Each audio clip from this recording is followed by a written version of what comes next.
everybody, and welcome back to Reaper Pro Tips with me, your host, Anne, and to disembodied hands, Quindy, Justin, and John. And M. Fontana, I saw you sneak that freaking sub in. What, 29 months was it? I have to scroll back to even see it. 1 second. Yay, 29 months, I was right. Happy Tuesday, everybody. Tuesday. Let's say it right. Tuesday. I cannot celebrate Margarita Day. Margaritas are poisonous. I remember the night I had my last margarita ever, because I sipped it and I felt awful. And I was like, okay, no more margaritas. But the rest of you have to make up for my deficiency, all right? Tuesday. Yes, Tuesday. Exactly. And it's a Quindy, of course. Yay! We're going to work on hair today. Not the hair, but hair. Since we're working on a hair person, I have to distinguish. And we were working on, I believe I was putting some shadows in last time. Yeah, I was blocking in some shadow. And I think from the look of things, I was using probably a mix of black and brown and russet. That's kind of the way I would go. So with brown hair, people specifically wanted to not go up with blonde. And if you're going to do that, you've got two directions you can go, really. You're either going to go reddish if you don't go up with blonde, or which means you're going to almost end up kind of with an auburn, but you'd take it up with a red brown with some orange. Or you could go mousy, which is what we'll just end up doing with her since you guys didn't want blonde. She is the type to have like blonde streaks in her hair because she's out in the sun all the time, but I will take her a little bit softer with the colors, I think. Never liked margaritas. Yeah, it's that limey taste, right? I like the salt. I used to like the salt anyway. All right, so let's see here. And honestly, if I was, the other way to take brunette is we could have started very, very dark, but I didn't really want to do that. So yeah. I mean, the bottom line is brown hair can be a whole bunch of different colors. And it really, you just remember that brown is essentially like the red/yellow pigment. So it's usually going to go more golden or more red, depending. And if it's very, very dark, it can also come up more red or more golden, just depending. So you kind of have to make a choice, though. If you do a combo, which I have used, I have started with a highlight with a reddish brown and then brought it up to a more golden brown. You can do that. I mean, it looks pretty okay. But usually, if I want it to go like if you try to use both, it's going to end up more neutral probably. I mean, it'll be rich. That's the ruddy leather to like chestnut gold progression. But yeah, there's just a lot of different ways to do it. Nothing is really wrong. Depending. I mean, you can also just bring your brown up with like orangier colors and it'll be fine. Somebody has hair that looks that color, so. All right, let's see here. I want kind of muted tones then to bring this up, and I think I'm gonna, so if you don't want a real blondie color, you could do stuff like this. Leather and driftwood. Maybe even a mix of them. And this is, as you can see, going up with orange. So if we go up this way, we have to go up toward, probably toward white from here to keep it from going blonde.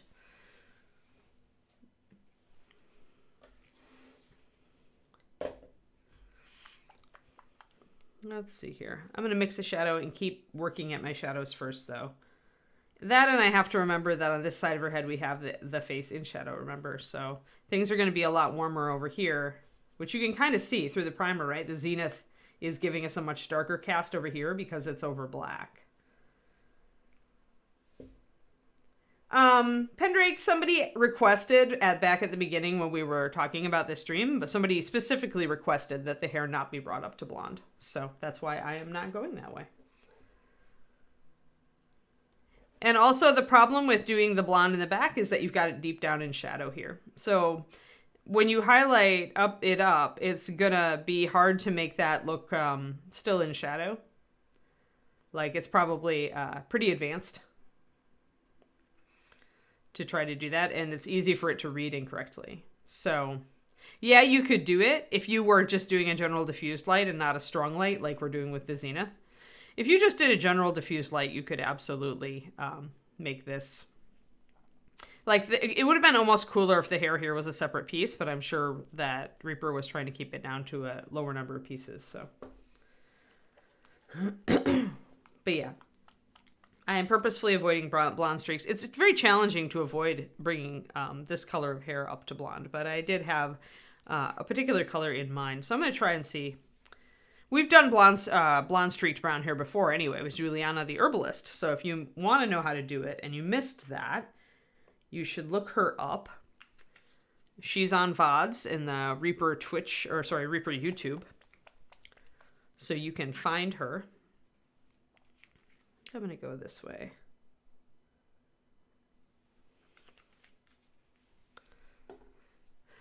And that will give you your color selections and everything for that, I believe. Thank you for the YouTube link. The Reaper YouTube is a huge resource. I hear from many people who actually join my Patreon that they just watch the VODs on the YouTube and like end up like subscribing just because they like the teaching style. So it's very useful though. It's a free resource. You don't have to sign up to anything. You just have to go to Reaper's YouTube. And you can look by model or I'm not sure if we have the topics actually listed at this point. I know back in the beginning Justin would try to, but the problem is that we tend to flop around a lot as far as our subject matter in a particular stream. We don't always adhere to one thing. So I don't know, Quindy. And thank you for the Patreon link also. Do we put topics? Like, do we put in the comments, do we put the topic, or is it searchable by topic? Or is that just way beyond the scope? Because it would not surprise me if that was way beyond the scope of the YouTube. Because that seems like a lot of work to tag it all. Oh, David got home safe. David got home fine. He was actually delayed, so I ended up having to sacrifice a bunch of the afternoon. Yeah, definitely beyond the scope. That's what I thought.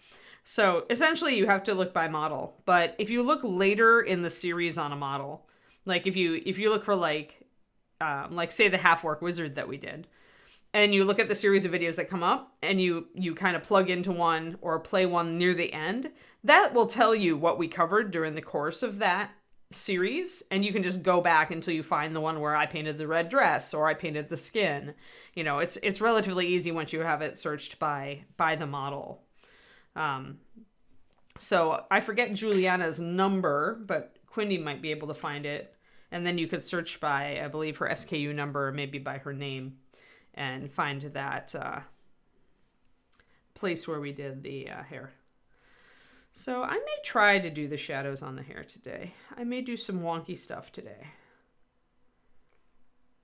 So blocking in shadows a little bit more.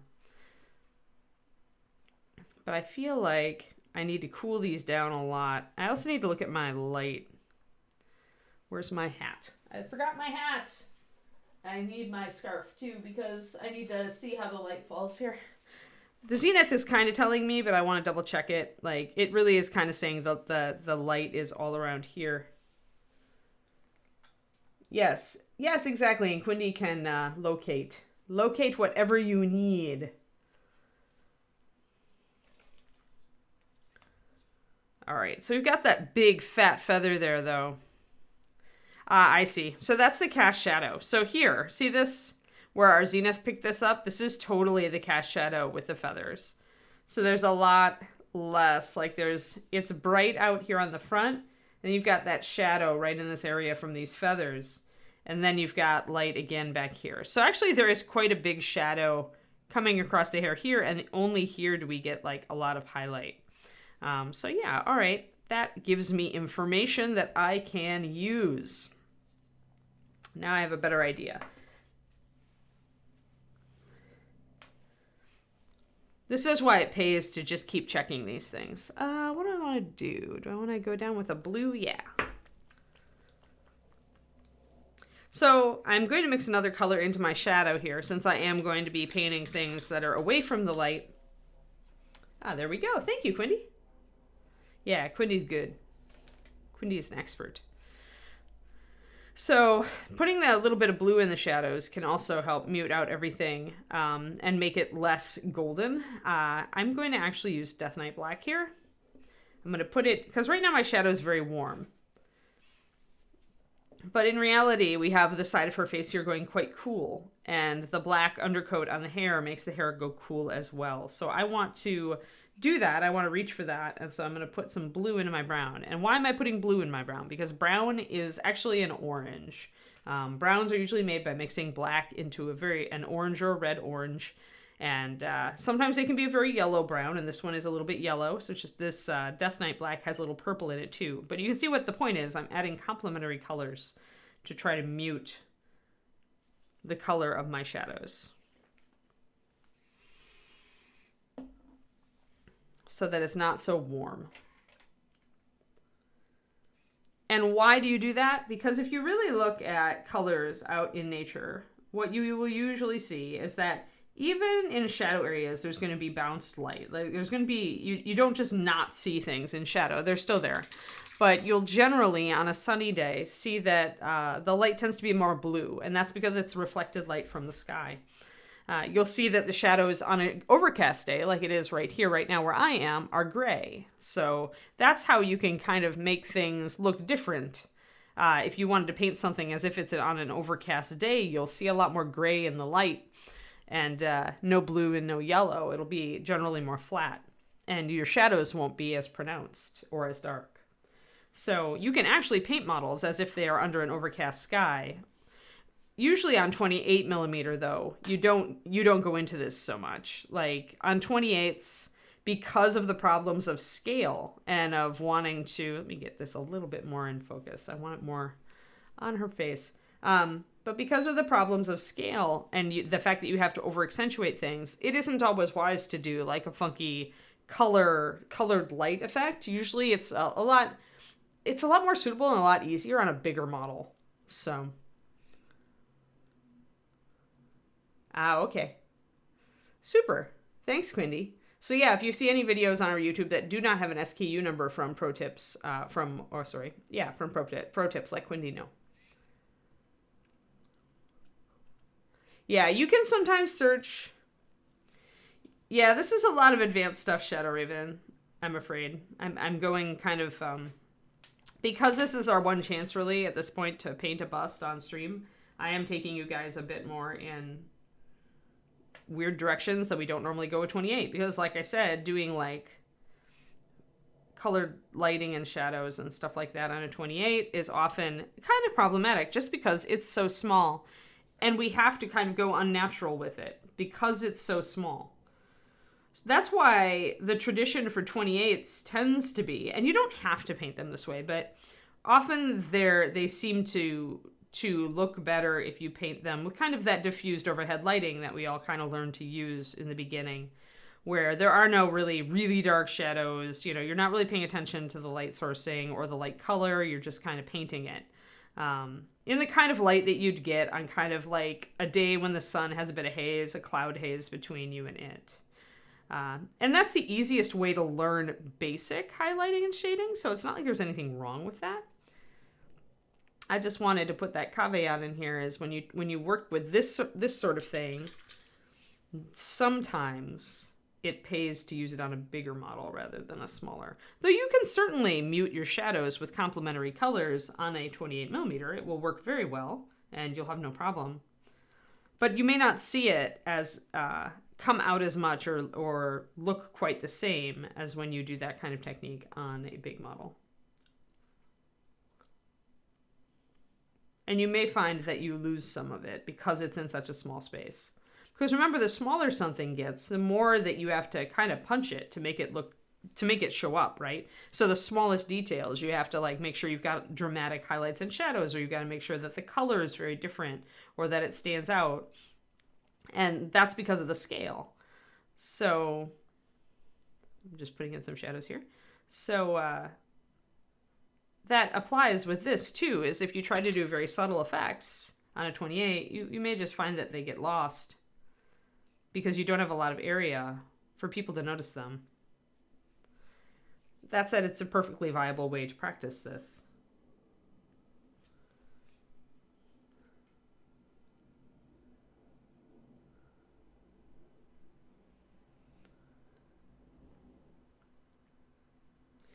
Busts essentially just let you do more because you have you don't have the constraint of the scale anymore.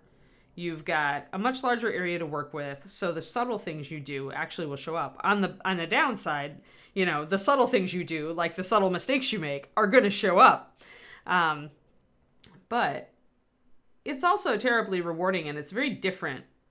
It feels very different. Like, you can paint a bust like you paint a 28 and get a pretty decent result. So, but, you could also go a little farther with it and get an even better result. So what I'm doing here is you can see the shadows here, and it's alternating. Now, we're heading into this shadow zone here. So I'm kept the back of this strand of hair pretty dark, although I need to darken down this area. I'm paying attention to the light sourcing, and I know that there's a big feather blocking the light here, so the back side of this piece of hair is going to be pretty dark. But the front side's still getting some light. And this has a wave to it. It kind of sticks out, it poofs out a little bit underneath her kerchief, and then it kind of has a little bit of a dip, which I've accentuated with paint. Then it comes out again, and then it dips under again. And this is how hair, like wavy hair, highlights. Even normal hair, like if you have straight hair, but it comes out and kind of swoops over the shoulders and poofs out, like this is how you highlight it. I call it highlighting on a bell curve. So you've got shadow, goes up to highlight, goes down to shadow, goes up to highlight, goes down to shadow. It is different from NMM.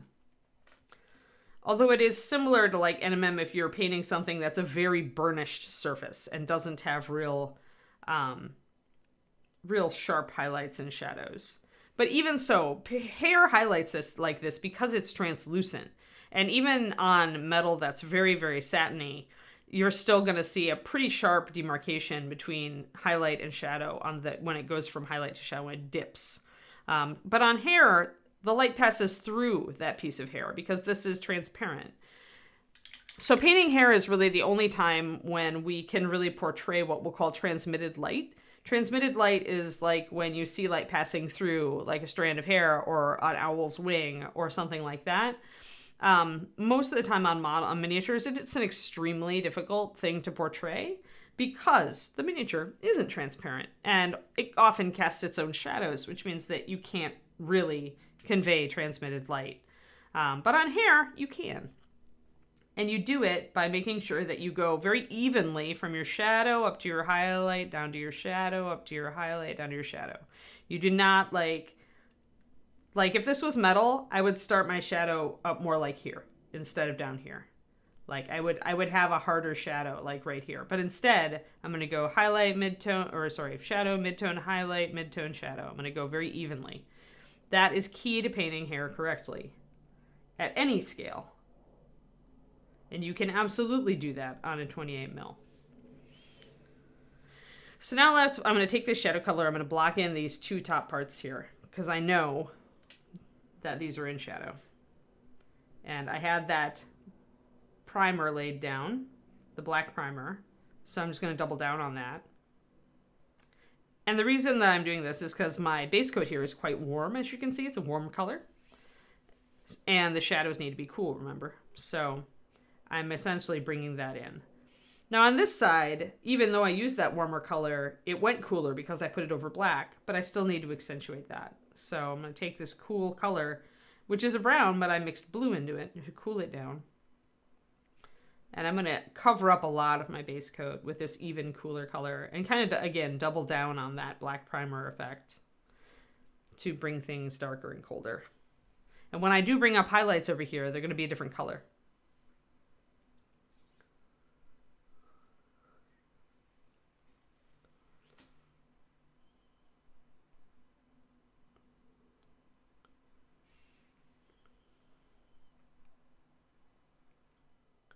World of Warcraft, did they finally drop the big patch?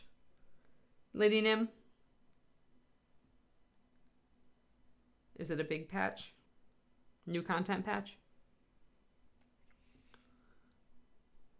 David has been waiting for it, I believe.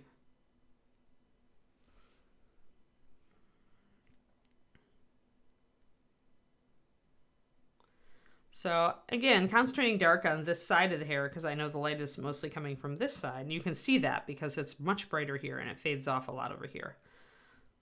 Now, again, there would be some transmitted light, but in a braid, not really, because if you think about braids, it's a chunk of hair that's been pulled very tight, and it's usually very thick plait, so a very thick plait of hair, and so you won't see light pass through quite as much. Certainly not on this offside.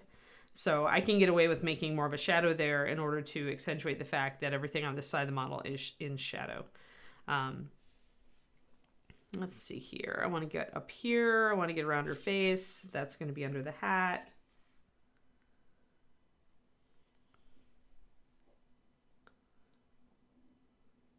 All of this is going to be under the hat, so it's going to be quite dark. And I definitely want to get right under here.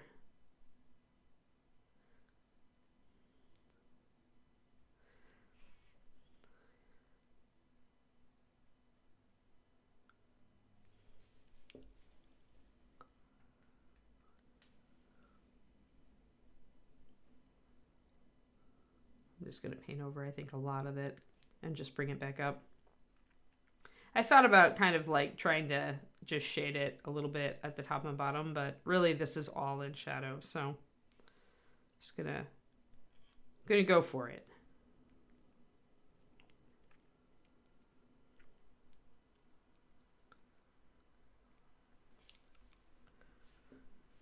Now we can really see the light on this side and the shadow on this side.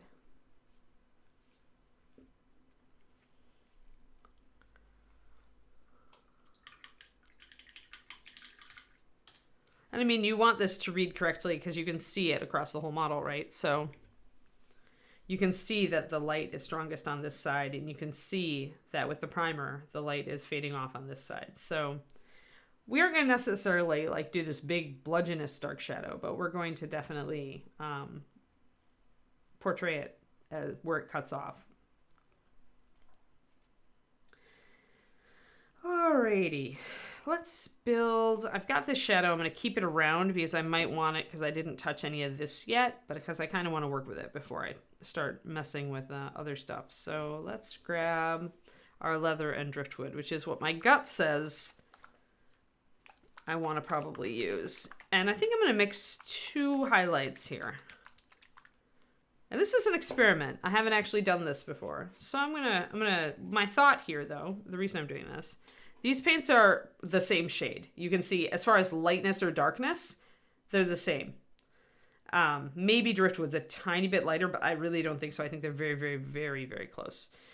But leather is warmer, right? And this is cooler. Driftwood is cooler. So what I'm thinking is if I mix my highlights on the cool part, the shadow part of the hair with driftwood with just a tiny bit of leather in them, and mix my highlights on the warm side with leather with maybe just a tiny bit of driftwood in it, I'll be able to kind of transition across, especially because I'm going to be highlighting this with a different color that I'm going to be highlighting this. So great experiment here. Messing around.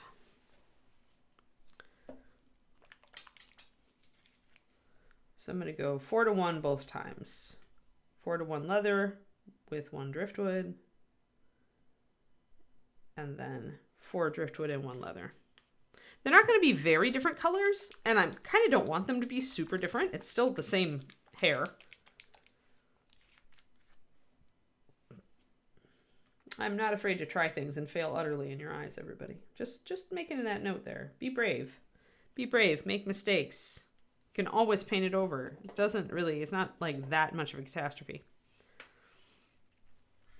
In fact, these days, if I do something that really makes me hate a model, I'll stop and rebase coat it right away. Like I'll just, because I don't want it to sit there staring at it, like knowing that I don't like it. I don't want to have that situation. So I just, right away, I'll kill it. Unless I think that for some reason it's going to grow on me. Sometimes it does, but often I'll know right away when I look at it that, yeah, this just isn't working for me. Otherwise, the danger is that I'll just chuck the model. So once I mix these up, I'll take a look at them. Hold on. Yeah, I can still tell the difference. Each one has a little bit of the other one in it.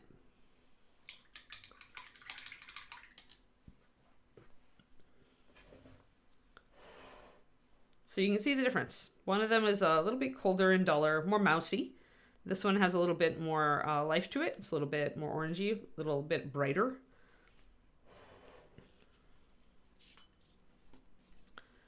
Pretty sure. Let's see, where's my... I need to grab my cards with this just to see what colors I used for some things.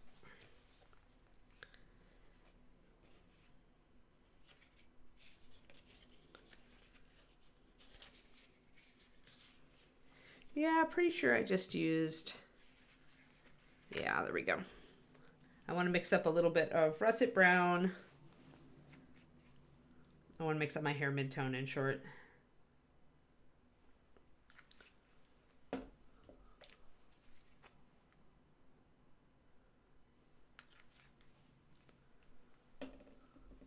I think I'm going to change it a little bit though. Since I'm painting everything, I can.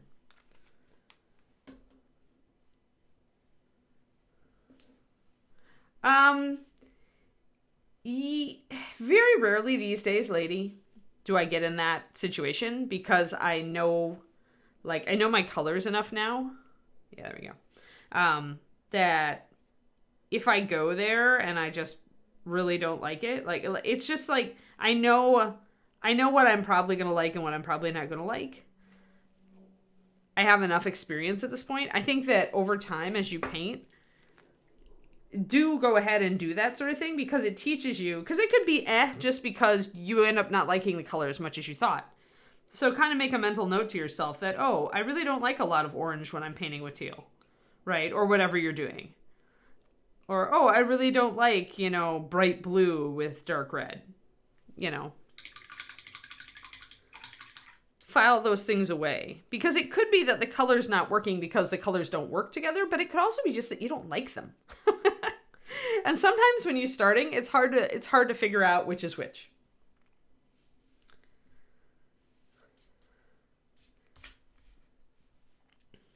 Like at this point in my life, I kind of know what color combos make me excited and interested. And I have ideas of things that I want to try more or experiment with. More often though, lady, I start a piece and then I go meh because I find that there's a problem with the piece that I didn't notice right away. And then I start losing enthusiasm for it. So I've got my mid-tone, I've got a shadow, I've got a warm highlight and a cool highlight. That's my mid-tone, which is quite warm, but you can see that the hair color is quite warm. But I want that mid-tone for over here to do the highlights. So we'll see how much this covers.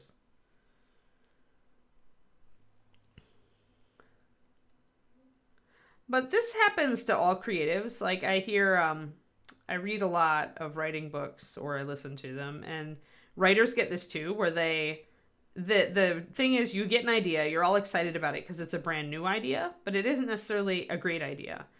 And so the challenge is to realize when an idea is exciting enough to carry you through an entire story or book, or in our case, whether an idea is exciting enough to carry us through an entire model.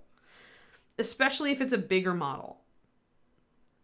Because we humans love new shiny ideas. We do. Let's face it. Just like we love new shiny minis, we love new shiny ideas.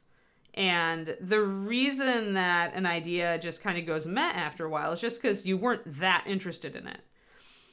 As writers, what writers do is, or smart writers do anyway, is they kind of think about the idea for a while. Like they spend some time really thinking about it, imagining, working on it for a while, and asking themselves, does this have the oomph to go all the way? Like, will this carry me all the way through this story, or am I going to is this just a fun idea? And so when you're looking at a miniature and you're thinking about starting one, and you get excited about a color scheme, kind of imagine yourself painting that color scheme for several days, or kind of, imagine it on the model. Ask yourself what's really exciting yourself about the model, and try to kind of judge. And sometimes you won't know. And sometimes you'll just start it and it'll go meh. After a couple of days, you'll be just like, wow, I'm really done with this figure. And that's fine. Reprime it or, do whatever. We all run into it. Even much as I try, I still will dead end on a figure. It's rare, but it happens. I think that the more you paint, the more you get kind of the self-knowledge to understand the kinds of projects that are really going to excite you and carry you forward. Like when I painted my most houred project, my longest project was definitely my Soldier 76 statue because he's a foot tall. But I knew like that would have been very foolhardy to just jump into that project without being relatively sure that I was going to finish it. But I loved Overwatch so much, and I loved the character, and I loved the lore, and I loved everything about the game, and I was involved in an online community of Overwatch fans, and so with all of that, I had a very good idea that I could carry it through, even though it was going to take a lot of hours, and ended up taking over 140 hours, at least. It's like between 140 and 160. I lost track toward the end. You can get around that, Karniko, by doing some swatches beforehand. I find. Do the swatches or do a paper doll like Derek Schubert does, where you print out a picture of the mini and you just kind of blob your colors on it in appropriate places, or just kind of paint in a little bit. Do a quick sketch of your colors and then leave it to sit. Leave it to sit for a couple days. Are you still excited about it after that when you look at it? These are all like tips and tricks. So I'm starting to bring the hair up, and I'm leaving the shadow here. I'm leaving the shadow here. It is not going up quite as warm. See, it is a little bit muted compared to this, and it's and that's what kind of I want. So, yep, he's fine. He's at work today. He wasn't sure how long he would stay at work. He came back and immediately started coughing more again. We figured out that like the mountain air was really clean, and so he having just gotten over COVID less than a month ago. Well, really, he only tested negative a few days before he left. So his lungs are sensitive. Apparently, this happens like when he's sick. Like he gets very sensitive to air quality, and the air quality here has been kind of like not. It hasn't been bad, but it hasn't been awesome either. But the mountain air was wonderful. So apparently he had a lot less coughing between that and the exercise. He had a lot less coughing. But then he came back here and immediately started coughing again. So we felt very sad. We did have rain last night, though. I got to hear rain on the roof, which is rare here. And hopefully that cleared out the air a little bit for him. Oh, I took my my highlight into my shadow. That's not a good thing.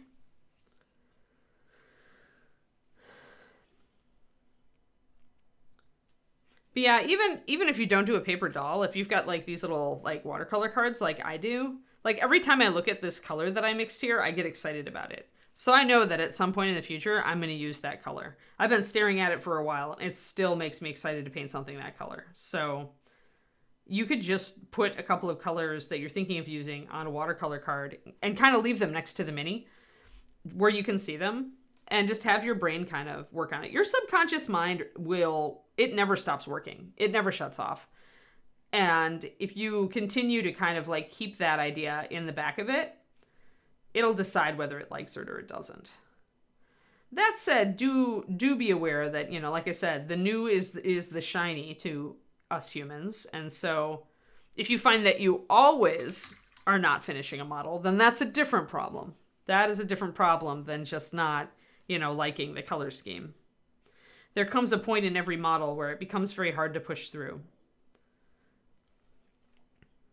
And sometimes that is earlier and sometimes it is later. For me, most often, it is later, where I'm just tired and sick of it and I want it to be done so I can move on to something else shiny and new, because humans love shiny new things. But I also, when I stopped to think about it, realized that if I finish the model, I'm going to feel awesome about finishing the model and I'm going to be so happy with it. So really, it's about stopping your brain from running away off with a new thing and instead making it think about how awesome it will feel in finishing a model. Because we all love to finish stuff. So I'm putting a little shadow down the center of the braid here, just a little bit.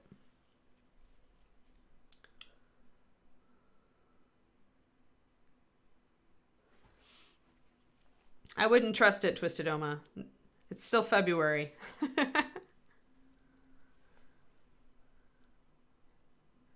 It's getting cold again here this week. I want it to be 80. I can't wait till it's 80. Or even like consistently 75 would be beautiful. I want spring so bad. So once again, we're coming along with a middle because this piece of hair kind of bulges out a little bit.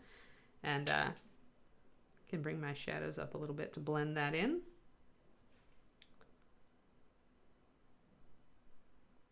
Because we do want it to blend.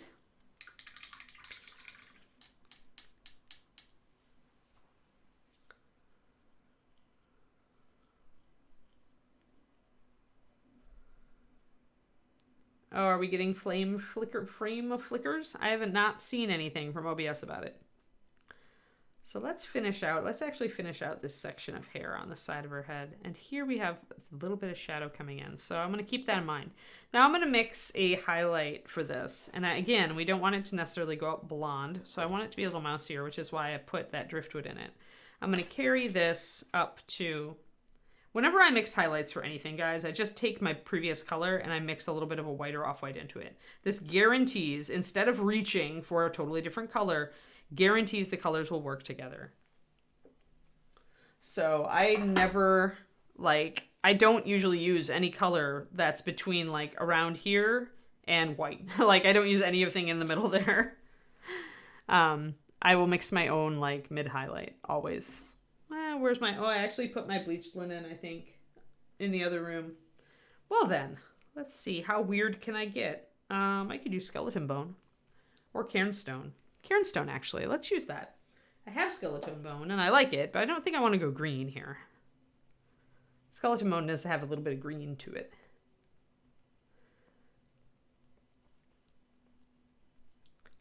Yeah, everything looks good here. If we hear more complaints, I'll run a speed test on my end, but... So I'm going to put 1 drop of the cairnstone. And if I can't find bleached linen, cairnstone is my next favorite. It's a little bit darker, but it's still an off-white. And it's a little muted.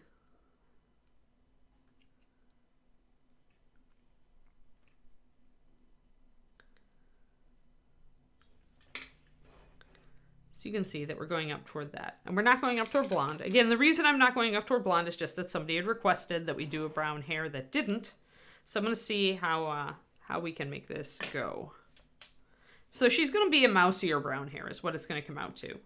That's what people call that color is mouse brown. Although I'm sure there are more glamorous names for it on all of the, cosmetics and fashion sites. But when you don't have a super rich golden or red color to your hair, but you still have brown hair. So now I'm going to be very much going toward the middle of this because this entire lock of hair bulges out. It bulges out from under the cap and it curves outward and then it curves back into this tie. So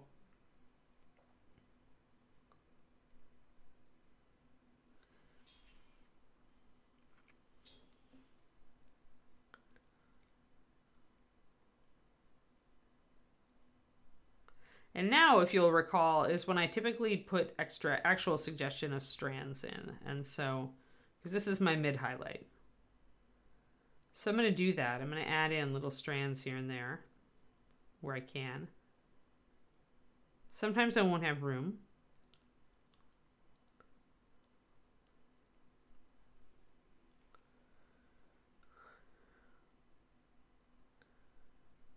This model's hair is sculpted very much like a 28's. It doesn't have the fine lines. So to break up these clumps of hair, I will add in a little bit of a highlight to make these kind of come together more like hair would actually look. And I'm going to have to fight against the fact that some of these recesses are pretty deep. If I had really wanted to, I could have resculpted the hair to make these lines less deep between locks. I am going to keep this one because I've decided that these are like a couple separate strands or locks of hair. But I want this, if you look at hair, it reads as a sheet, right? It reads as a piece unless there are different strands. So that's what I'm looking at here is I want this to be kind of like my hair up here where it's just one smooth thing. And so I'm putting those lines in between.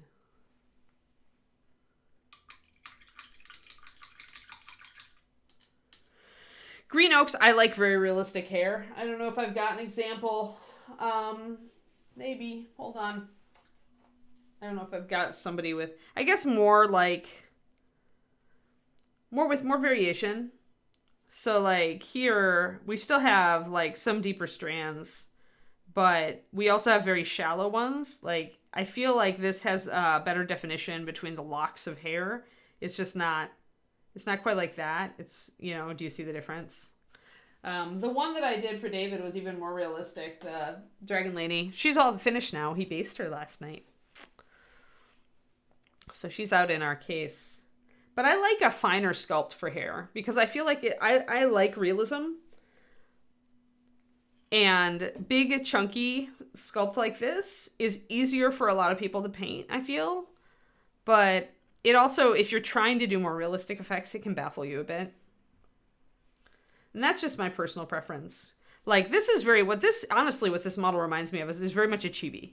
Like, she has a lot in common with the way that chibis are sculpted, where it's all, like, very chunky, and it's all very, you know, kind of over the top. It's very bold. It's more cartoony. It's less realistic. And I enjoy the more realistic stuff. But this is the Reaper bust I have. So this is the Reaper bust we're painting.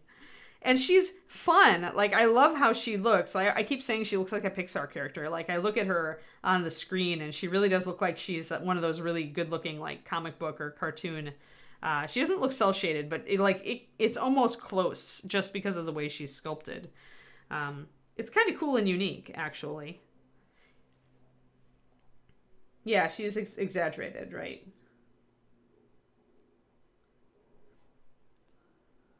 The bottom of the ear is typically right around the nose, so it's at the right position. Like, if you look at the bottom of the ear, it's around the nose. Yeah, it's about right. With me, anyway. But everybody is very different. I mean, humans are all real different with that, so. But yeah, in general, the bottom of the ear should be around the same level as the bottom of the nose. And that's what we've got.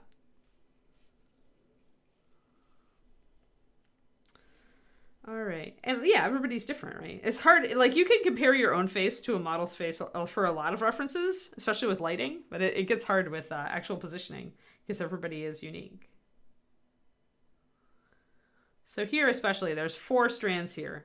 But there would not just be 4 hairs there, right? There's a whole bunch of hair. And so that's the challenge here, is to try to pick up like more of that to diminish some of these shadows and bring them up a little bit lighter. I'm going to grab actually my mid-tone, mix it with a little bit of my mid-highlight, and I'm going to wipe out this deep shadow here because I want the hair again to read as if it's a lock of hair, not 4 little lines. So this is what I'd call paint plastic surgery. I'm using selective highlighting and shading to change the look of a sculpt, to accentuate some things, de-accentuate others, and to essentially make this part of the hair not look like it's just 4 strands of plastic. Yeah, she is kind of half elfy, in my opinion, Turgeon. I think you're kind of right on there.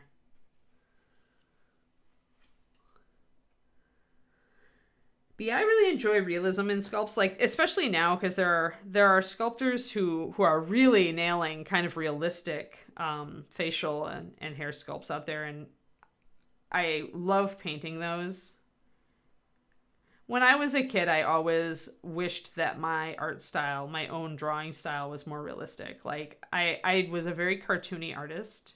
I still am a very stylistic 2D artist.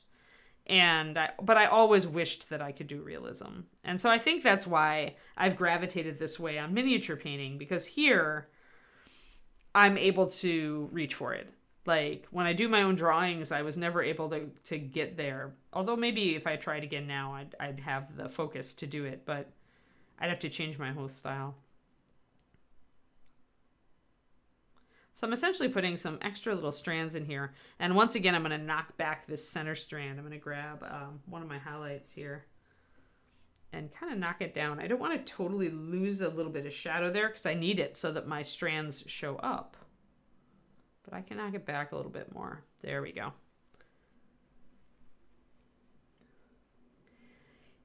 Yeah, you could. Bone colors would work fine. Again, it'll give you kind of that mousy, washed out brown. The thing with bone, though, is it does go very gray very quickly. Like, bone is typically like created with a mixture of yellow and black. Like, we could use this, but then you're going up toward yellow. So like with nod bone, this is like probably the bone color like you could use with a light brown hair. But you may find that it washes out your hair too much because it is all bone colors do have that bit of gray. So just be cautious. I would do a test. I mean, this is why I keep these silly watercolor cards around, is I would just put down like my hair color and then I would do streaks on it and I'd work it up with the bone and see if I liked it. Like you could keep yourself from wasting a lot of time that way. Like with a few minutes investment to just kind of sketch out hairlines and colors on a card, you could determine, oh, that goes the wrong color too quickly. I think a lot of miniature painters aren't kind of taught to do that, and then they do something and they don't like it, and now they have to repaint the whole thing. I think that teaching people to do a quick map, just keep like a bit of watercolor paper or something and do a quick color map, that would save you guys a lot of grief. Yeah, see? It's just paint plastic surgery. Yeah. Like, and if you look close at it, like if you come up to the model, yeah, sure, you'll see that what I've done. You'll see that it's actually sculpted a lot more cartoony, but you have to get pretty close to see it. And the illusion's going to hold up to that point. But so, and this is where, again, where we depart a bit from traditional North American painting, right? Where wherever there's a crease, you put a shadow in it. But here I'm really working against that, right? I'm highlighting in the creases to make it look different, to create a visual illusion. So never think that just because there's a crease, you do need to paint it darker. That said, the reason this works is because these creases are, one, vertical to the light, so there is some light shining into them, and two, they're not that deep. If I tried to do the same thing with this area under her neck, I couldn't, because there's just going to be a deep cast shadow there no matter what, because of the way the lighting is in your average room. You're always going to have that cast shadow. So if you tried to do something tricky down here, it would just get lost in the natural shadow. But here, these are so shallow, I can get away with that. And that's why I said if I really wanted to get away with this, I would have taken some putty and filled in this area a little bit around these creases. And then I would have had an even easier time of it. I essentially would resculpt. And that just comes down to whether I would do that. It just comes down to, is it a competition model? Or do I just care enough, right? Like if I really love this model, but there's just like one thing or two things about it that I'm not thrilled with, sure, I'll take the time and do a green on it, do a sculpt, grab some putties or some fillers and make those adjustments. Because if it's the difference between me liking the model and loving the model, I'll go for loving the model. It just takes that level of love, though, for me to want to put that time in. Like, I have to really adore a model to want to do a resculpt on it. And sometimes I go in too far. Like, there's the danger of getting too far into redoing it and then getting excited and wanting to change a whole bunch of stuff and then really wanting to convert it. And then I run out of oomph on it. Like, that's happened once. And I may go back to that model eventually, but I may never, and who knows, right? Because I sunk so much time into it, and I made it so much extra work that I lost my passion for it. So that is a danger thing, too. I should have just stuck with my original conversion and just done that. But then the problem with it was that there was another part of the model that I didn't like as much. And when I was successful in changing the first part, I was like, oh, I could change this next part, too. And that was where I ground out. That's where I lost energy. So I've got those highlights here. You can see that coming out. You can see that coming out. This is a lot stronger than that. So I'm going to either knock this back or bring this up. I really like how this looks. So I think I'm going to knock this back a little bit. So you do want to look at your surface and kind of like judge where you are and come to a conclusion about, you know, this looks different from that, so which one am I going to change? And here, probably a glaze is the answer. So I'm going to take my mid-tone and just mix up a quick spot glaze here. This is where I use my top of my palette to just mix up a real quick glaze, because I'm only putting it over one little area here. So I don't need a big puddle of glaze. I just need a little bit of glaze. Paint it over. And a glaze is the right thing to use here because it's gonna do both. It's gonna pull my shadows lighter and my highlights darker. So after I put that on, again, I make sure that I don't have any puddles, but I probably don't. I'm gonna pull a little bit of that off. There. Now it's much more in line with this. It just got a little bit too light because my highlights got a little bit too light. And I'm gonna wanna grab my card and actually do a quick swatch for these so that I know what I'm doing in the future. Actually, I'm going to do that right now because if I don't remember. So best practices. We'll actually do best practices instead of just talking about them. Hair. 2, 1, 1. Russet. Leather. Driftwood. And then 4 to 1 and 4 to 1, leather and driftwood. And then leather plus cairn. There. So I've got my sketch in. Now I'm just going to put a little bit of each of these. So leather plus cairn gets a little bit of a swatch so I can see what color it is for my highlight there.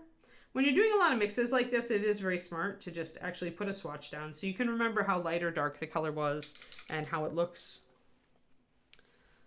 I'm going to put my leather color here. You want to make a big enough swatch so you can see it.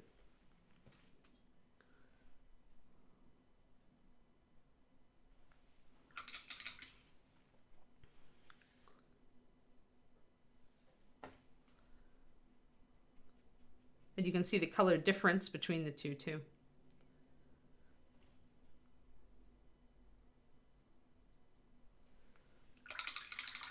And using watercolor card for me is just a no-brainer, or watercolor paper, just because I'm putting, the paint I'm putting on this is the consistency of watercolor.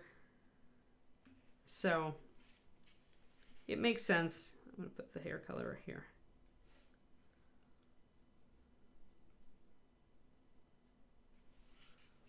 And now I'm going to put my shadow over here.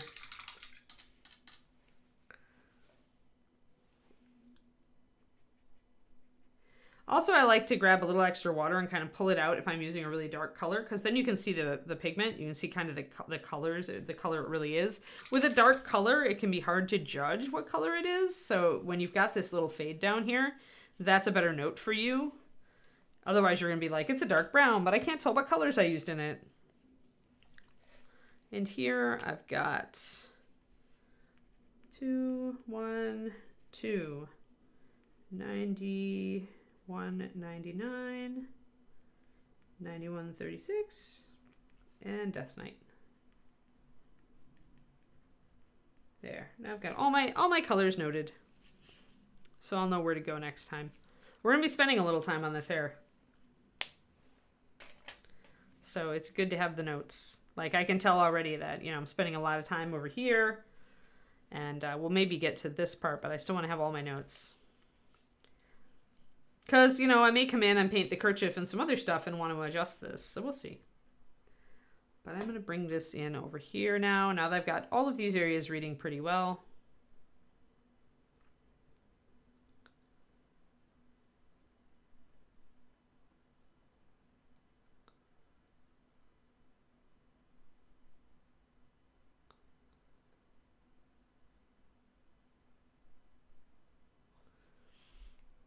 So this is a little harder because some of these lines are a little bit more mucky. Let's get a little closer.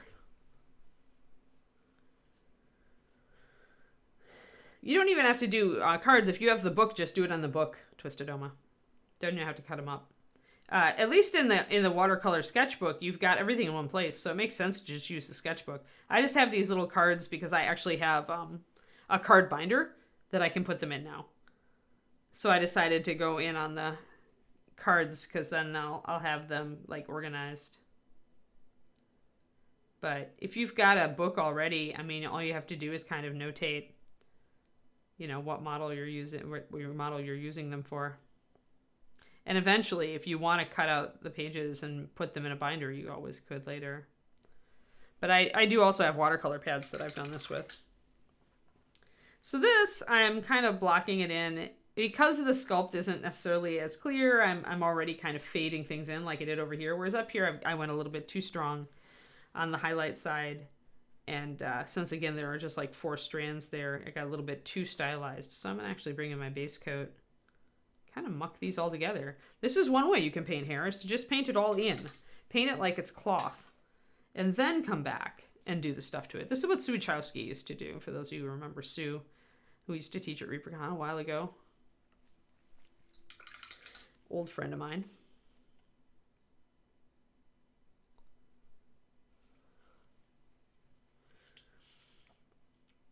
So that gave me, you know, very similar effect.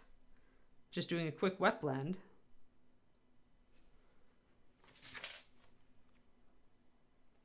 I did lose a little bit of my shadow here, so I'm going to bring that back in.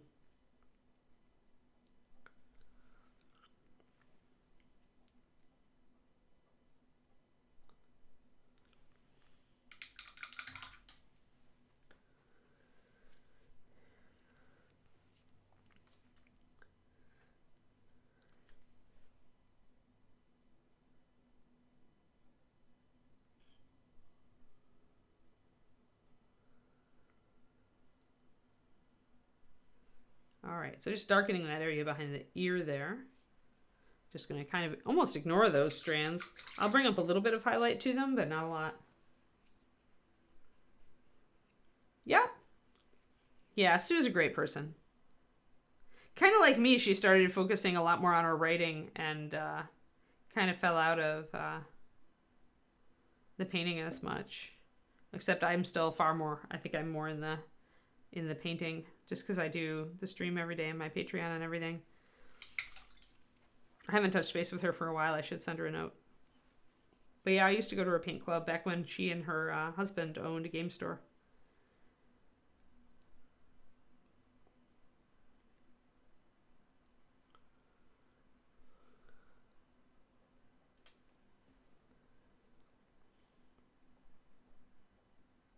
So now I'm going to bring in these extra little strands here with my mid highlight.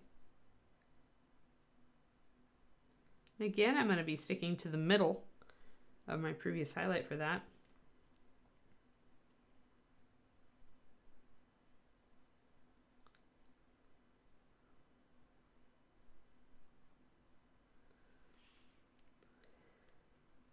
Just enough texture to make sure that you can see the strands.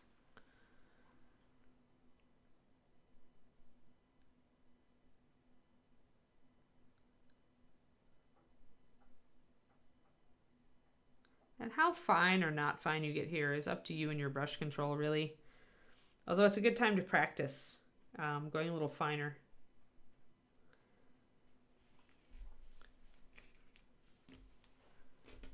There you go, Nora.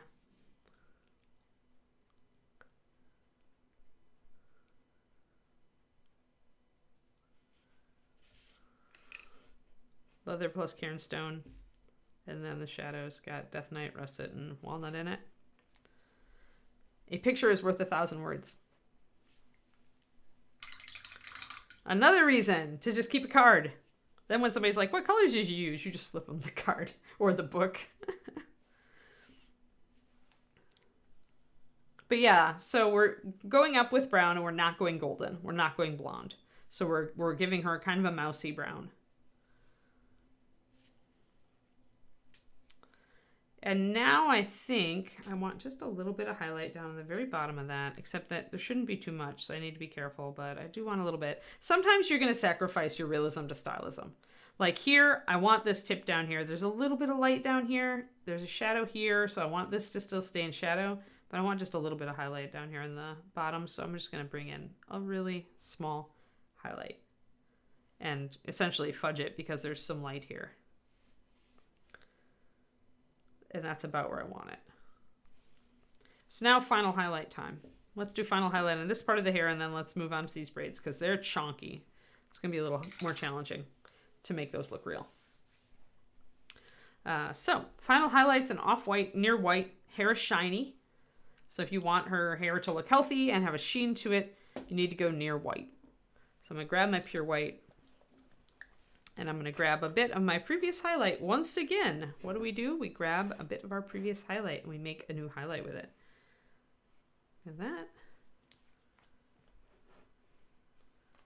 Just a little bit of white. White, pure white has a huge punch to it, so this is going to go really pale really fast. Still, that's not quite as white as I wanted it, so a little bit more. Needs to be...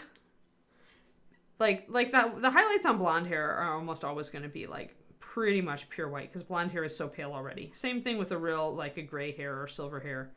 You're going to go pure white with your highlights. You can get away with going on off-white on darker hair because you won't see a really bold white highlight if you look at brunette hair in the sun. Unless it's like really bright sun and the hair is very shiny. Then you may. But more often we see just like kind of a bit of a sheen, and it's still white, but because it's glancing off every individual hair, it doesn't look strong to us. Now I do want to thin this a bit because I used pure white, and that means it's going to be very bold if I don't thin it down. I want it to make really fine lines.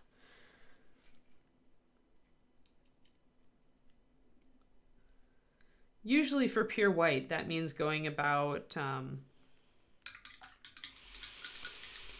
I want to see about a 1:1. Between 2 to 1 and 1 to 1-ish. And these are going to be very small highlights. And they're going to be at the center of our previous highlights. So again, bell curve, remember?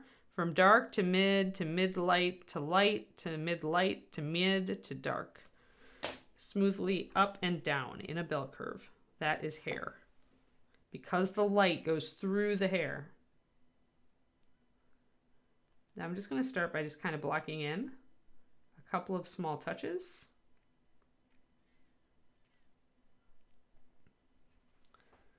And where the hair is and how it's moving, the light is going to shift a bit off of it, just like it does when normal people out in the light.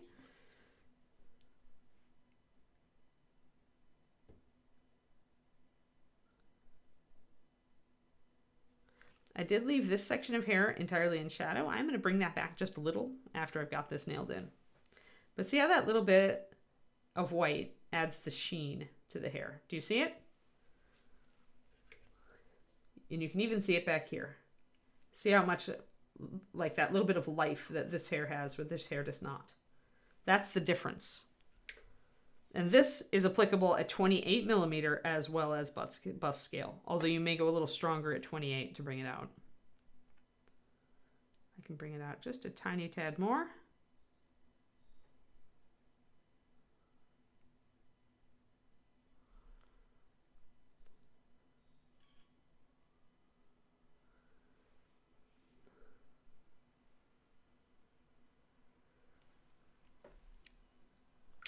It's a tiny highlight. It makes all the difference. Because hair is shiny. And shiny means highlight. Means near white highlight. Obviously, you don't have to be like totally pure white. Usually, only for very shiny things like wet things or metal things or glass things. Then you're going to see the shininess come out more up to pure white. Though, like I said, for blonde hair, I would use pure white thinned down like I thinned this off-white down. It's just a little bit of light back there near the ear. bringing it up a bit.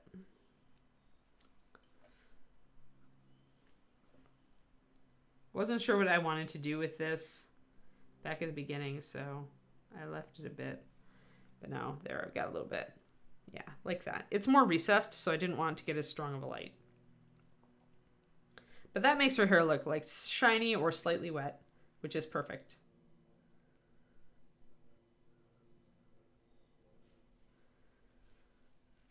And this is why I love tiny details in painting, and why I love realism, and why I love just like getting down to the micro level on what I paint, because that tiny touch is what knocks it over the top, that tiny bit. And so that's why I just keep pushing stuff. Like, even then, having that done now I want to pop the face highlight higher. Like, it just like feeds on itself. This is why I say, like, I soft finish things, because often when I'm done with the entire model, I'll go back and go, oh, I need another highlight there to make everything read correctly. But right now I'm extremely happy with that hair. So let's do it with the rest of it.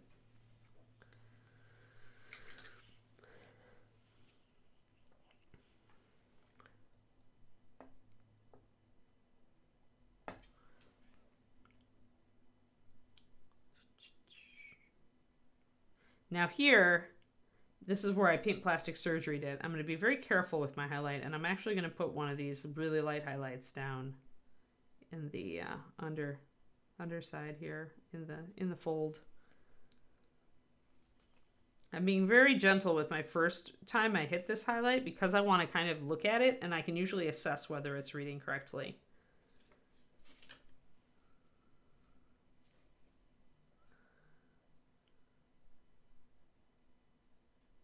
So put it in real light first and take a look at it. And you're usually going to be able to see, oh yeah, this is working. And then you can go back and bring it up a little more. But remember to make it small.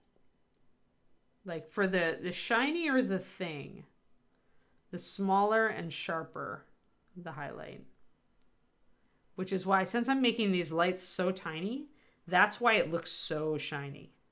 If I had spread out this highlight and made it broader, her hair would not look as shiny. It would still look like it was, a little bit reflective, a little bit shiny, but it wouldn't like have that kind of magical, like, pinpoint shine to it, where it almost looks like it's like she's gotten it wet. And so it still has a little bit of that wet gloss to it, which I like. So, because she is out in the ocean spray, why not? So if you broaden this highlight, if you make it bigger than these little touches, then you get more of a satiny sheen or a silky sheen.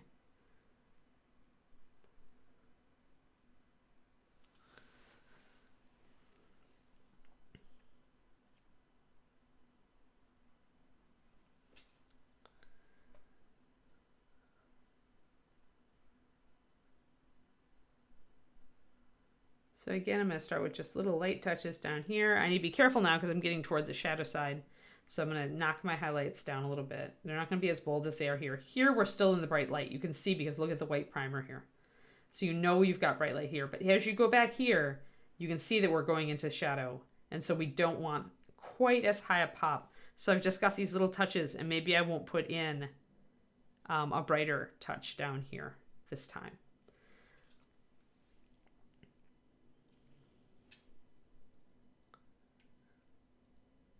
Maybe I'll just leave my first layer. And this is where it pays to pay attention to when you're moving away from the light. See, I got a little bit out of control up here. So I'm going to doctor that a bit.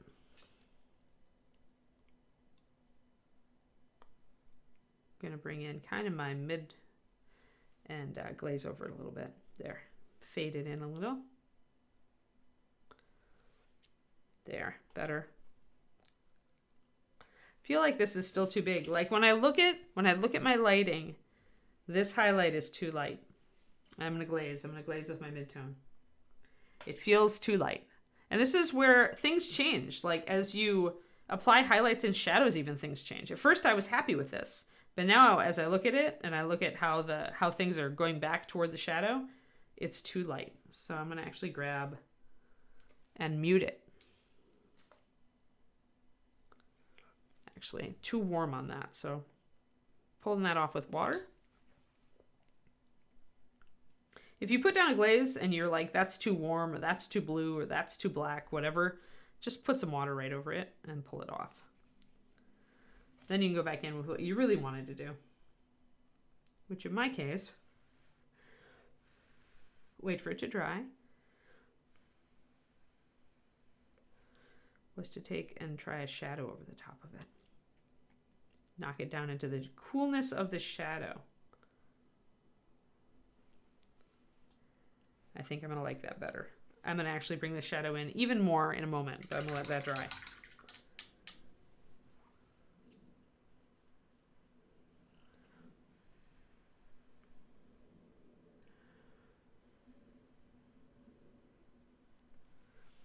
Because I just want that, like, there's still a little bit of light here, but I don't want nearly as much as I had. Like, it makes sense for me for the light to be kind of sheeting down like this.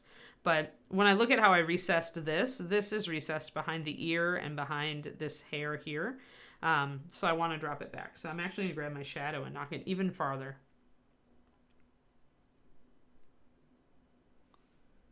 There we go. That's much better. So it's still like catching a little tiny bit of light, but not a lot. And it's definitely we're moving toward shadow toward the back. Okay. So that means that I'm also going to keep things really subdued back here. I mean, part of this is that this is also under the feathers. So I had to kind of watch that. So now I'm going to put the hat back on and I'm going to look at it and really judge. I'm actually going to turn on my light on my lamp. This lamp has a light. Let's see, can I put it on? Oh, sorry. Ah! Wrong thing. There it is. Haha. Back. So if I put on my light on my lamp, and I line it up, and I need to have this light kind of, actually I'm going to turn this off. 1 second. There we go. All right. So I'm using the light on my lamp to kind of like line up with, see the shadow area right here on the feather. Shadow area right here. Line it up, look down, and see what you can see. Now, if we look at it from this angle, what you want to see is all this white. See, we're seeing white here. We're seeing white here on the shoulder. White, white, white. This is the angle the primer was coming from. So whatever we see as far as this hair is what was originally white primer, where the light is falling. So when I look at these, I can kind of put my brush in and go, all right, everything, but then it cuts off here. So I was correct to put a heavy shadow here. And I need to get over here and put a heavy shadow back here. So back on this particular braid, that needs to be in shadow right there. Now we can go back to our regular lighting situation. And I can go and fix that. So your zenith can be referred to when you paint in sections like this. This is part of like why painting in sections can be advantageous. I do things like this regularly. If you are not like a savant with lighting and you're learning it slowly and painfully like I am, then keep this in mind. Your zenith can help you for as long as it's there. And when you cover it up, like with a heavy base coat, it stops helping you. But if you paint in sections like this, then as you work your way around the model, you can double check yourself like that.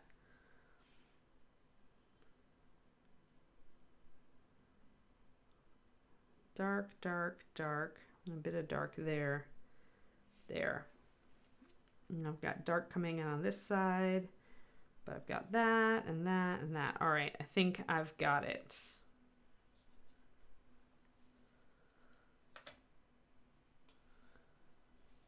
There was this thing called acting that gave him enough money to start his own salad dressing company, you know?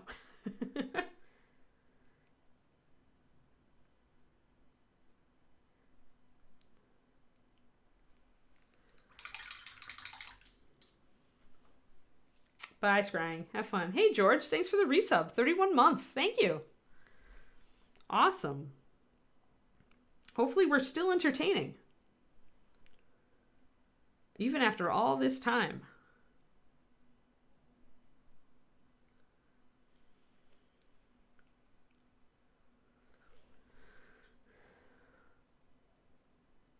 All right, so let's block in some of that light. And I'm remembering that really it's the top of a lot of these braids. It's mostly the top because the light is coming from above. But this does get the light. Now here's where we're going to run into that cast shadow thing. I won't be able to pull what I pulled over here to make these hairs look more natural because of this huge crevice, like this really deep fold here. See that shadow that's cast? I'm not going to be able to like reverse that with paintwork. It's too deep. So I'm going to have to leave that like a heavy crease in the hair. Like this is a separate lock and that is too, even though technically it shouldn't be. So this is where like the exaggeration of this sculpt kind of works against us on the realism side. Hey, Polly, thanks for the resub. 9 months. 3 more and you'll be at your sub-anniversary. And then I'll have to sing. I'm going to block in a fair amount of light here, including between these strands, because I can control a little bit here. Even so, though, a lot of these strands are really, really chunky, and that means that it's going to stop us from doing the paint plastic surgery. Unless we had chosen to stop and resculpt and make these crevices less deep.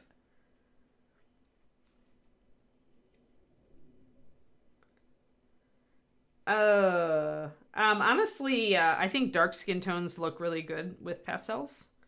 The other skin tone that always works with it is going to be just tan skin. I wouldn't go rosy because rosy is going to be too close to the pink. And fair will be very pale. You could go with fair, but then you have to bring it up really light. And in that case, you have to, with the fair skin triad, what I like to tell people is always start with like tanned shadow. Always start a little bit darker. Tan skin is a little bit too fair. You need more shadow in it than the triad allows for, in my experience. I'm the one who made it.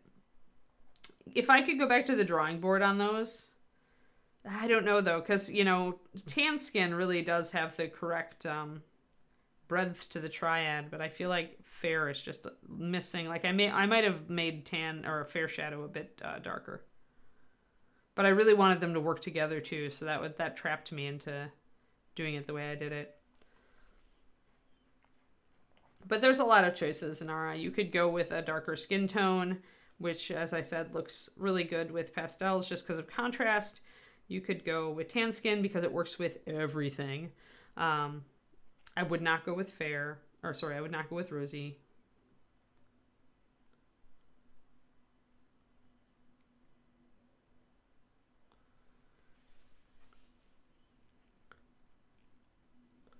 So bringing up the light on that side, see how that's coming up pretty strongly.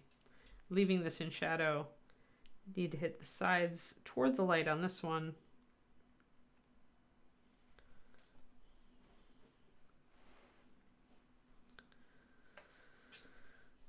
But yeah, I mean, skin tone on that really.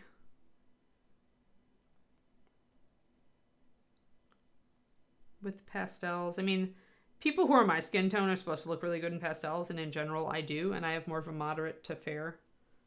So like probably in the tanned highlight to fair shadow. Bring in a little bit of this. This is really deep, but maybe we can paint plastic surgery a little of it.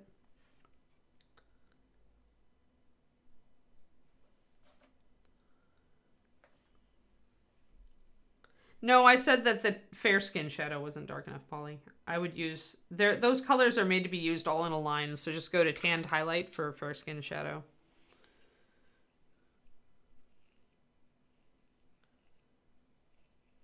Yes, there's a reason I say that tan skin is like the one skin color. If you buy only one skin color from Master Series, it should be tan skin. The tan skin triad is fine. It's the fair skin triad I think needs a darker shadow.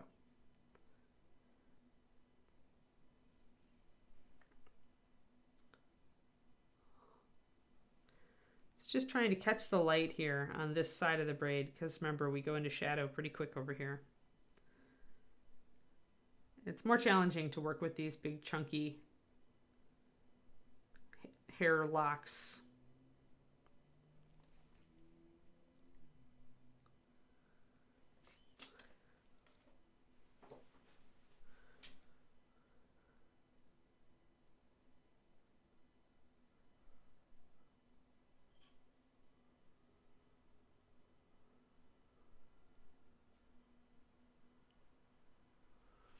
But the light's reading okay when I look at it, so...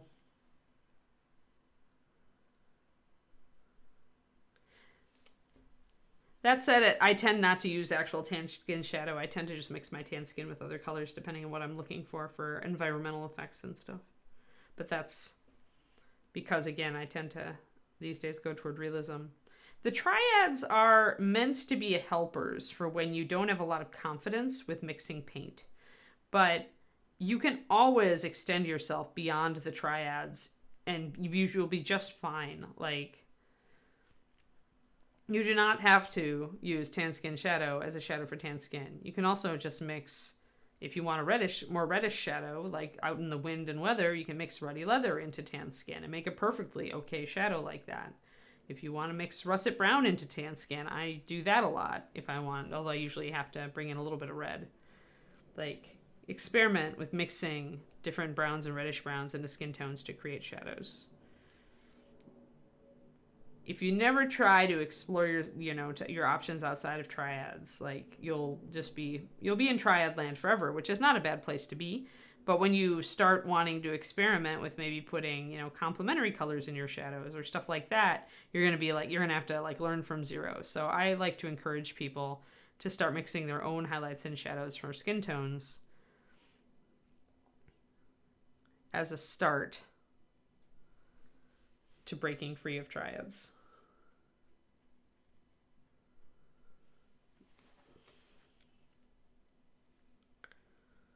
All right, so now I gotta kind of check my angles. This is a place where we probably need to bring in shadows on the underside here a bit.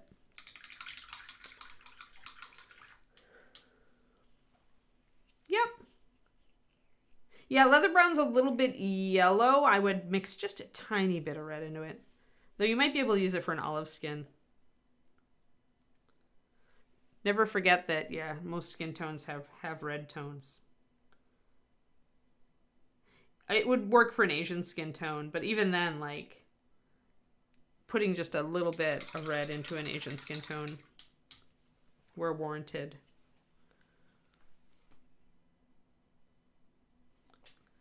Just remember, skin is never almost never flat.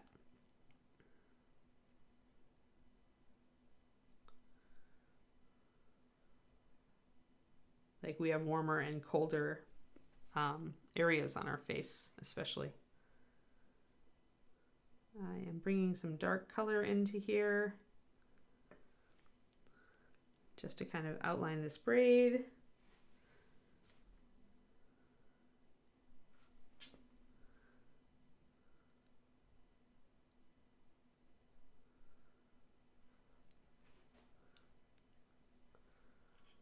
I want to get a little bit of definition here.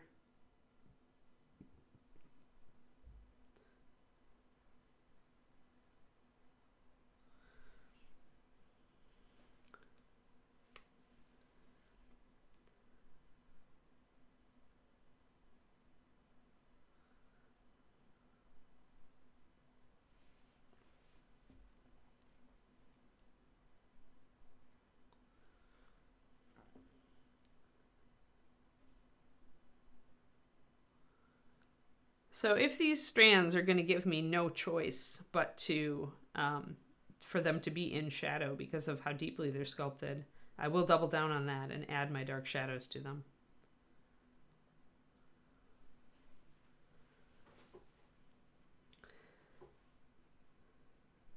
Right, exactly. And then as I go into highlighting, that adds more texture. I won't be able to go real realistic with this because just the way it's sculpted, but I can work it. Make it a little bit better anyway. And again, down here, we're totally in the shadows, so we'll have to go with a different highlight there. But I'm happy with how this is reading. You can see the light. You can see that the light comes in here past the feather and touches this side of the braid.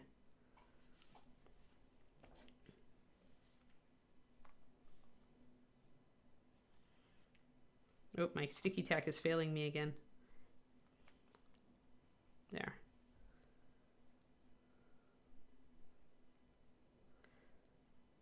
So you can see that. And we can see when we put the hat on, then we can really see the cast feather shadow here. And that all of the kerchief here would also be underneath, right?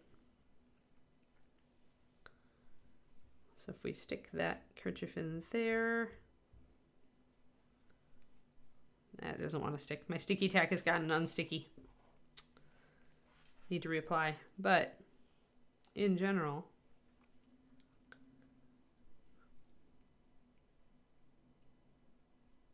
there.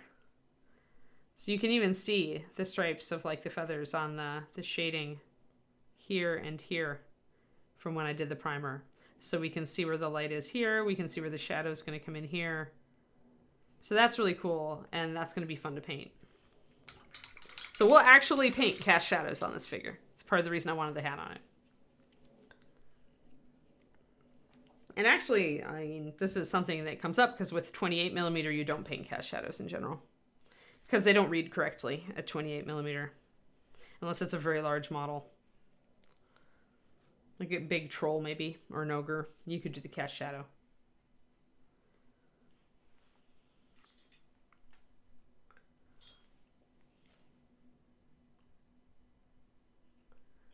But in general, heavy cast shadows look wrong at 28mm.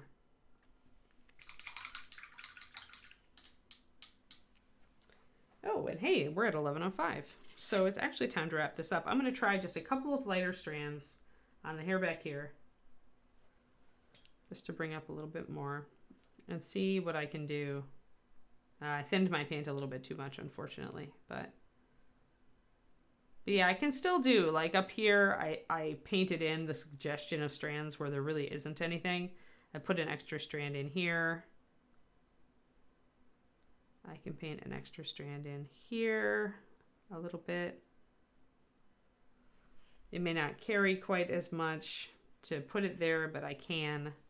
And that helps. The more little strands you can paint in here, the more you can make this look less chunky. So again, I've added a strand between this chunk, and that helps. I've added these little strands up here, and I've added a little strand in here. And that helps make this look more real than this big chunk up here.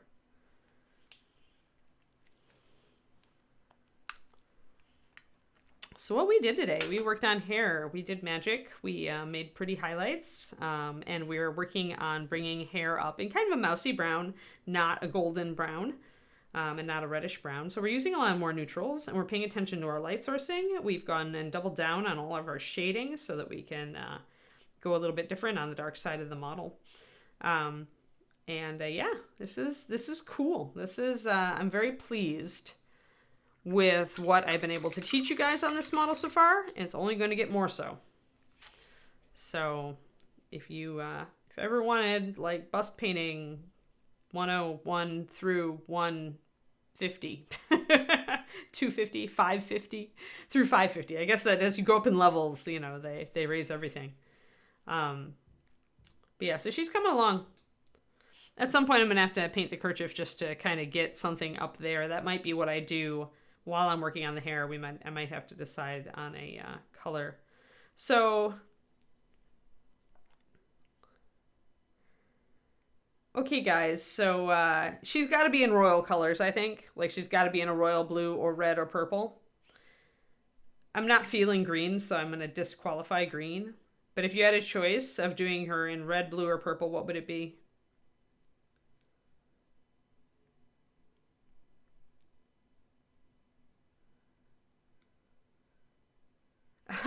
So crow's nest is a huge question mark. Blue or purple? Blue. I'm seeing a lot of blue. Blue, blue, blue. All right. All right. The people have spoken. So we'll go royal blue. That's where I was going as well. And it looks good. It will look good with the hair because the hair, like I said, we've got a lot of orange tones here, and blue is complementary. Plus she has those piercing blue eyes. So I'll probably go kind of across the gamut and go with like a royal deep blue and like maybe some teal and lighter teal green accents on it. And then white lace and gold trim. That's kind of what I'm feeling. You're the only non-bluer there, Roger. You and Nara are kind of going toward the blue-purple. Well, right, Inara. That's why I said it has to be a royal color. But everybody says blue, and I think blue was my gut anyway. I was imagining her with kind of a blue or aqua kerchief, so I'm feeling like that. I'm feeling like that. Let's do it. Let's do it. Let's do blue. So yeah, then in order to make that kerchief be different, I may actually take it more of an aqua and go with a deep, like dark royal blue for the hat. So we may actually put a slightly lighter, brighter color next to her hair, which I think will be a good accent. And then I have to take that this way. I could also go red with the accent. I'm going to think about it. I'm going to think about what I really want to do with this little scarf thing. So, because it's the same color as her kerchief. So I will have to ruminate upon it. And sometimes you just do that. Sometimes you're like, you know what? I don't know what color this is yet. And you just set it aside and you think about it for a while. And eventually your brain will come up with something. And hopefully it will work. All right, everybody. Thank you so much for tuning in today. As they mentioned, there may or may not be a crow's nest this afternoon. So check back. We will be back tomorrow with a brand new model. Ooh, brand new model. Bones USA. Jur, jur, jur.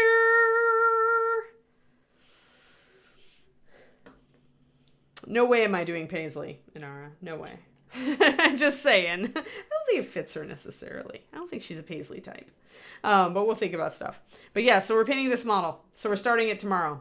So yeah, we'll have to think about skin tones and colors and who she is and what she's about. Lots of room for freehand on this one. Most likely no, crow's nest. Okay. Yes, new model tomorrow. So excellent. So see you tomorrow, everybody. And I hope you have an excellent rest of your day and a good start to your week. And happy Tuesday. Have a good one, everybody. Bye-bye.